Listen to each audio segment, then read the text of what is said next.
Et bonjour à tous, j'espère que vous allez bien. Je voulais vous faire un peu une mise à jour de mon analyse du BTC et de l'Ethereum. Donc on peut tout de suite commencer avec le graphique du BTC en daily, dans lequel on voit que le prix évolue toujours très nettement à la baisse, avec des points hauts de plus en plus bas dans ce marché, et on n'a toujours pas de retournement du marché. Donc toutes les personnes qui disent actuellement qu'on a touché le point bas et que maintenant on va aller chercher un nouveau point haut, eh bien je trouve qu'elles sont un peu trop sûres d'elles, étant donné qu'on n'a pas encore réintégré tout d'abord cette longue latéralisation. Ça fait quelques mois déjà qu'on avait construit ce long range, on l'a cassé par le bas, donc en théorie, tout niveau de support devient résistance à partir du moment où on le casse à la baisse. Donc pour moi, on a retesté ici avec précision assez chirurgicale le support de ce range qu'on a cassé à la baisse, et donc une fois qu'on a été rejeté ici, ça correspond d'ailleurs à cet alignement Kijun SSB et également, comme vous allez le voir, à la Tenkan Weekly, et bien pour moi on a de très fortes chances de rechuter en direction à minima du bas du range en cours ici, aux alentours des 15 700 $. Et si on casse ça, on ira chercher mon objectif, pour rappel, à 14 300 $. Donc la hauteur tout simplement du bear flag qu'on avait eu ici depuis très longtemps, qui a été cassé par le bas. On a donc enclenché cette target et depuis on ne fait que chuter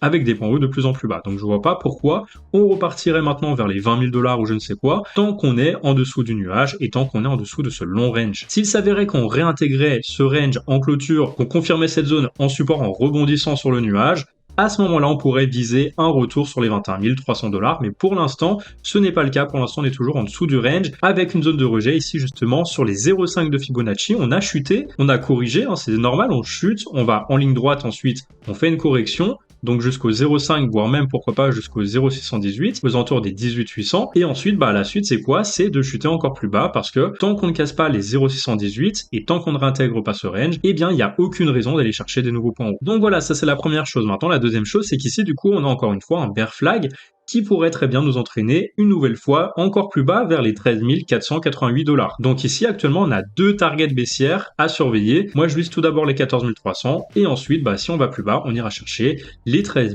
500 $ environ. Maintenant toujours en daily, on aurait potentiellement un autre pattern qui est un biseau descendant. En général ça casse plutôt par le haut, donc ça nous permettrait, si on casse cette trendline, d'aller chercher enfin un objectif haussier et potentiellement de casser ce précédent point haut et donc de repartir en marché haussier. Mais tant qu'on n'a pas cassé de toute façon cette trendline, on reste baissier, on a une trendline baissière sur laquelle on vient se heurter pour aller chercher un nouveau point bas. Donc moi ce que je vise, c'est potentiellement de revenir chercher ici cette trendline basse aux alentours des 14 800, pourquoi pas faire une mèche vers mes 14 300, ensuite rebondir et enfin les casser. Parce que là pour l'instant c'est quand même assez prématuré si on venait à casser vers le haut ce pattern, étant donné qu'on n'a pas encore fait vraiment les deux tiers de ce pattern. Pour moi je verrais plutôt casser par ici, sinon je trouve qu'on n'a pas assez construit dans ce pattern. Il faudrait à minima 3 touches en haut ou en bas pour qu'on puisse valider ce pattern, avoir 3 touches ici et 2 touches en haut pour ensuite finalement casser vers le haut. Donc voilà, c'est ça que je vais surveiller, c'est le bas du range de toute façon en daily. Si on le réintègre, tant mieux et on essaye de casser cette trendline, mais tant qu'on n'a pas réintégré et tant qu'on n'a pas cassé, c'est quand même très très net qu'ici on a une zone de résistance,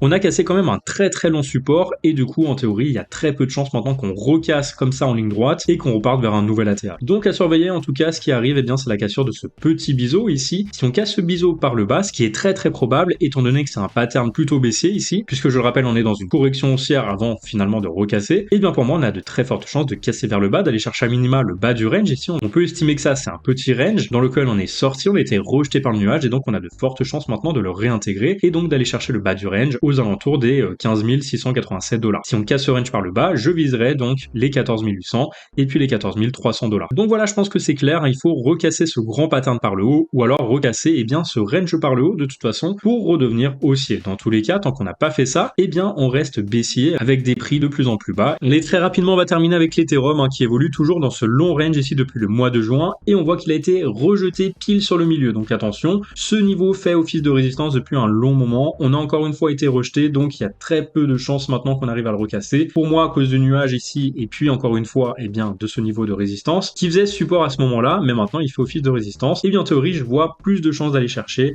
le bas du range ici à 1000 $, voire même les 762 qui correspondent à la hauteur de ce biseau ascendant, reportant à l'endroit où ça a été cassé. Donc ça c'est la première chose. Maintenant regardez en H4, donc à plus court terme, on On est également dans un plus petit range dans lequel on évolue également depuis un petit moment déjà, donc depuis le 8 novembre, donc ça fait un mois. Là, on voit qu'on a été rejeté sur la partie haute et donc potentiellement, eh bien, lorsqu'on trade un range, on lance un short sur la partie haute et on vise la partie basse. Donc on a quand même des chances d'aller chercher la partie basse, surtout qu'ici on a un triangle de continuation. Donc en théorie, un triangle de continuation qui fait suite à une tendance baissière, eh bien ça continue vers le bas, donc ça casse en direction ici d'un objectif aux alentours des 1040 $. Donc pour moi, je vois plus de proba d'aller chercher le bas du range, de le casser en direction des 1000 $. Ça correspondrait donc à un retour sur le bas du range. Et là, si on casse ça, eh bien on ira chercher mon objectif à 762, qui est mon objectif depuis le début. Donc on va surveiller tout ça dans les prochains jours. Allez, je pense qu'on a fait le tour, donc merci à tous d'avoir regardé cette vidéo. N'hésitez pas à laisser un like pour encourager la chaîne, à vous abonner à mon YouTube, à mon Twitter et à mon TikTok. Et puis vous pouvez également rejoindre mon Discord afin de participer ensemble à la grande compétition qu'a lancé Bybit. C'est un tournoi trading à l'occasion de ses 4 ans anniversaire. Donc il y a 200 000 $ à gagner pour les meilleurs traders. N'hésitez pas à rejoindre le Discord, je publierai ici bien tout simplement des analyses, des signaux de trade avec tous les autres membres du groupe. Donc n'hésitez pas à participer vous aussi, que ça soit pour vous entraîner, pour découvrir le trading avec une petite somme par exemple. Si vous voulez apprendre le trading et vous former, eh bien je trouve qu'il n'y a rien de mieux que de participer à une compétition. Donc n'hésitez pas, c'est ouvert à tout le monde. Et en plus de ça, Bybit offre 25 $ de bonus pour les nouveaux inscrits. Donc n'hésitez pas à l'utiliser. Je vous mets ce lien en description et en commentaire. Allez, sur ce, je vous souhaite une très belle fin de journée. Je vous dis à très bientôt pour une nouvelle vidéo.